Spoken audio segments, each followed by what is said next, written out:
Let's start with a thought, one that quietly sits in the background of the Witcher story, but becomes impossible to ignore once Leo Bonhart enters the narrative. Some villains are created by the world. Others are born for it. Most antagonists throughout the Witcher saga are shaped by politics, history, and power. They want kingdoms, influence, revenge, or fulfillment of prophecy. Their evil has reasons. Their cruelty has an explanation. Their violence can be traced back to desire, belief, or necessity. But Leo Bonhart does not come from that world. He is not a figure molded by ambition. He is not interested in control, destiny, bloodlines, or conquest. He is not part of a prophecy, nor does he have any illusions of importance in the great political game being played around him. Leo Bonhart is something different, something much simpler, something much more frightening. He is a man who hurts because hurting feels good. And that, more than anything else, is the reason his presence in Season 4 is such a turning point. Leo Bonhart. Bounty hunter. Pleased to make your acquaintance, gentlemen. Not just for the plot, but for Ciri herself. The calm before Bonhart, where Ciri stood before him. To understand why Leo Bonhart matters, we need to understand who Ciri was just before he arrived. Ciri has always been surrounded by labels: Princess of Cintra, Child of the Elder Blood, a student of the Witchers, a future sorceress, and a symbol of destiny. People want her because she represents something. To Nilfgaard, she is a key to political power. To the Brotherhood, she is a force of magical potential. To Geralt and Yennefer, she is family. But when we reach the period of her life where she joins the Rats, something shifts. For the first time, Ciri tries to define herself, not as a chosen one, not as an heir, not as a student, but as a person making decisions of her own will. The Rats represent rebellion, recklessness, youth, and identity through action rather than prophecy. They steal, they laugh, they live the way the world never allowed Ciri to live. Among them, she stops being a symbol and gets to be someone. She becomes Falka, a name chosen, not inherited. It is important to see this moment clearly. Call me Falka. Ciri finally believes she has escaped the world trying to control her. That is when Bonhart steps in. Not to pull her back into destiny. Not to use her for politics. But to erase the part of her that believes she could have a self at all. Enter Leo Bonhart, and the tone of the story changes. Bonhart's introduction in The Witcher Season 4 is not loud. There is no swirling magical entrance. No dramatic monologue. No symbolic music. Instead, it is cold and practical, intentional and unembellished. He is hired to hunt the Rats, and the girl known as Falka by Skellen, a political operator with his own agenda. But unlike Skellen, Bonhart has no interest in power structures. His work is not ideological, it is a sport. Bonhart has killed witchers and sorcerers not because it served a greater cause, but because the fight intrigued him. He studies combat the way others might study music or sculpture, except his medium is blood, and his expression is brutality. His greatest joy is finding opponents who can fight well enough to make the game exciting. So when he hears about Falka, a girl rumored to be skilled, rumored to be fearless, he is immediately curious.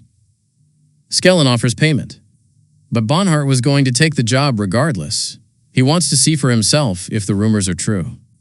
The trap, and the moment the story takes its darkest turn. When Bonhart finally confronts the Rats, the violence is not cinematic. It is not stylized. It is not exaggerated. It is quick. That is what makes it disturbing. There is no grand duel, no heroic last stand, just efficiency, just skill, just the reality of someone who has spent his entire life mastering one thing, killing other people. Ciri arrives too late. Her panic, her rage, her desperation, none of it matters. Bonhart sees her, he fights her, he defeats her. And here lies the most important moment in this entire arc.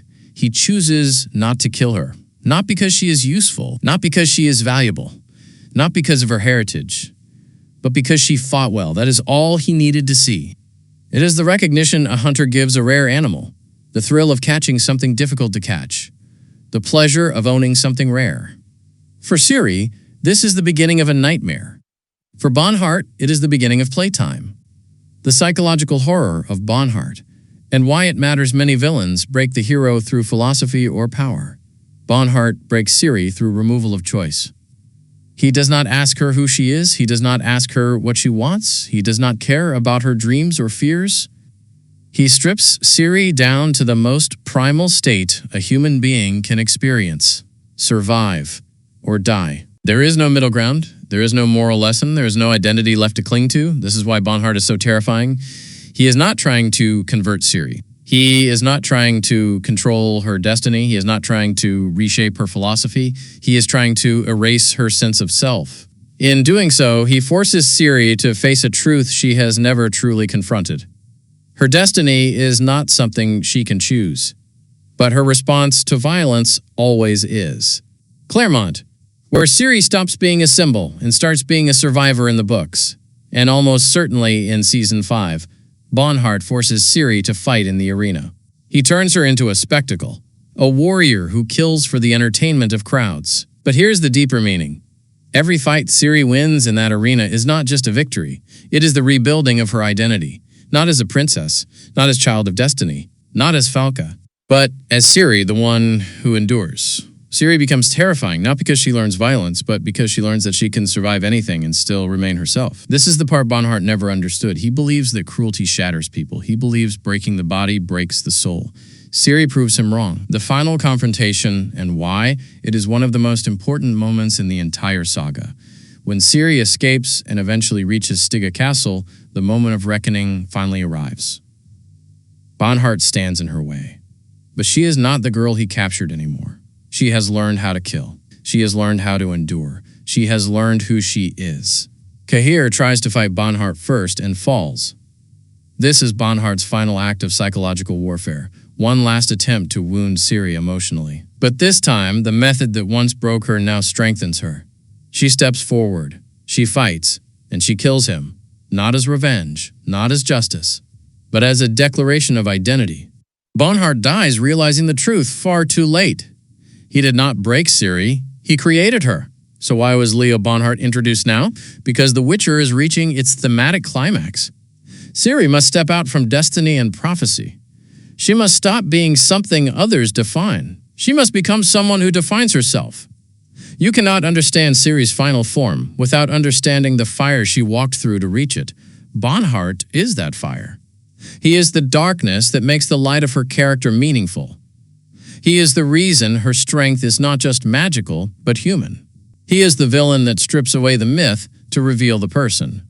And that is why Leo Bonhart is one of the most important characters in The Witcher, not because of what he does, but because of what his existence forces Ciri to become.